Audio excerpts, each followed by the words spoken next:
कातिल की कहानी आपके रोंगटे खड़े कर देगी। सिरफिरे आशिक ने अपनी प्रेमिका का मर्डर करने के बाद उसकी लाश को अपने बेडरूम में दफन कर दिया था। माँ बाप को गार्डन में दफनाया, गर्लफ्रेंड की कब्र पर बैठकर पीता था शराब, अपनों का कत्ल करके वो घर में ही गाड़ देता था लाशें। उद्यन 17 दिसंबर 2016 को एक पोस्ट करता है जिसमें लिखता है, आकांक्षा मेरी जिंदगी है, किसी ने उसे पिन भी चुभाया तो मैं उसके दिल को तलवार से चीर दूंगा। इस पोस्ट में आकांक्षा के साथ उसकी तस्वीर भी है। एक और पोस्ट है जिसमें वो लिखता है कि इस बात पर कोई शक नहीं है कि उसने मुझे पूरी तरह बदल दिया, मुझे अच्छा इंसान बनाया। मैं सिर्फ एक नियम फॉलो करता हूँ, आकांक्षा के दोस्त मेरे दोस्त हैं, उसके दुश्मन मेरे दुश्मन। उद्यन के इन पोस्ट से कोई अंदाजा भी नहीं लगा सकता कि वो जिसे अपनी जान बता रहा है वो उसकी जान ले सकता है। हाँ, ये सच है कि उद्यन ने आकांक्षा को हमसफर तो बनाया था मगर उससे कभी मोहब्बत नहीं की,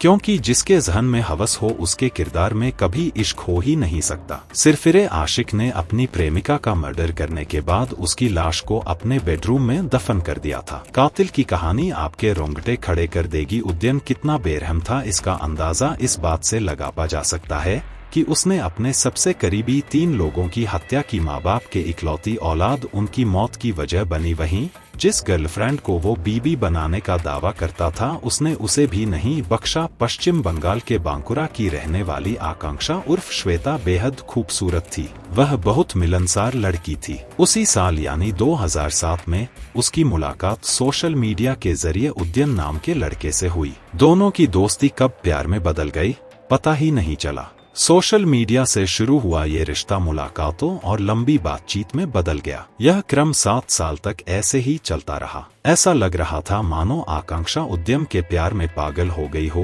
वह उसे किसी भी कीमत पर खोना नहीं चाहती थी। इसलिए उन्होंने अपनी जिंदगी का एक बड़ा फैसला लिया। उस साल वह अपने परिवार से यह कहकर सीधे भोपाल उद्यन के पास आ गई कि उसे नौकरी मिल जाएगी। वहां वह साकेत नगर में उद्यन के साथ रहने लगी, लेकिन इस दौरान उसने अपने परिवार को बताया कि वह अमेरिका में काम कर रही है। उसकी बात से परिवार वाले खुश हुए, उन्हें लगा कि आकांक्षा ने बड़ी सफलता हासिल की है, लेकिन उन्हें इस बात का अंदाजा नहीं था कि उनकी बेटी के साथ क्या होने वाला है। तभी अचानक आकांक्षा ने अपने परिवार से बात करना बंद कर दिया। परिजनों ने काफी प्रयास किया लेकिन कुछ पता नहीं चल सका। इसके बाद आकांक्षा के भाई ने उसका नंबर ट्रेस किया तो उसकी लोकेशन भोपाल में मिली। जब उसके परिवार को शक हुआ कि आकांक्षा भोपाल में उद्यन के साथ रह रही है, अब घर वालों को उसकी चिंता सताने लगी। जब परिवार वाले हताश हो गए और उन्हें अपनी बेटी का कोई पता नहीं चला तो उन्होंने थाने जाकर आकांक्षा की गुमशुदगी की रिपोर्ट दर्ज कराई।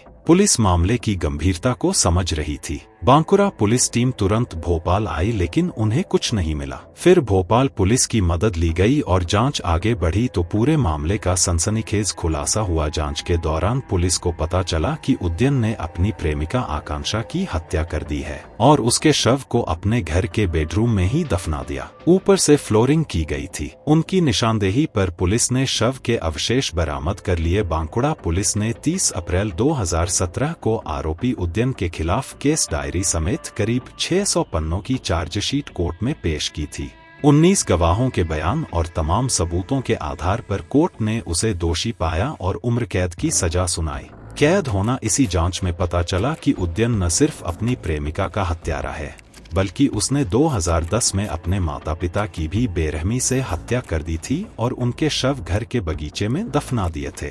बता दें, आरोपी उद्यन ने 13 साल पहले मां इंद्राणी और पिता वीरेंद्र दास की गला दबाकर हत्या कर दी थी। फिर उनके शवों को सेप्टिक टैंक के नाम पर गड्ढा खोदकर दफना दिया गया। शुरुआत में पुलिस को लगा कि यह मामला आकांक्षा की हत्या तक ही सीमित है, लेकिन जब उनसे उनके माता पिता के बारे में पूछा गया तो वह ठीक से जवाब नहीं दे पाए। ऐसे में पुलिस को शक हुआ और फिर पूछताछ में उसने जो खुलासा किया उसने सभी को चौंका दिया। उन्होंने बताया कि मां इंद्राणी और पिता वीके दास की 2010 में हत्या कर दी गई थी और उनके शवों को रायपुर स्थित उनके घर के बगीचे में दफना दिया गया था। पहले उसने पुलिस से झूठ बोला था कि मां अमेरिका में रहती थी, जबकि पिता की बीमारी से मौत हो गई थी। जबकि उसने पहले मां और फिर पिता की हत्या कर दी थी। इतना ही नहीं, उनकी मौत के बाद वह फर्जी दस्तावेजों के जरिए 7 साल तक अपनी मां के नाम पर पेंशन लेता रहा। फिर बाद में उन्होंने मकान बेच दिया और भोपाल में रहने लगे। बंगाल के बांकुरा की फास्ट ट्रैक कोर्ट ने 2020 में उसे आजीवन कारावास की सजा सुनाई थी। इसके बाद रायपुर जिला न्यायालय ने अपने माता पिता की हत्या कर शव को बगीचे में दफनाने के मामले में उसे आजीवन कारावास की सजा सुनाई है। उदयन दास अब पश्चिम बंगाल की एक जेल में आजीवन कारावास की सजा काट रहा है।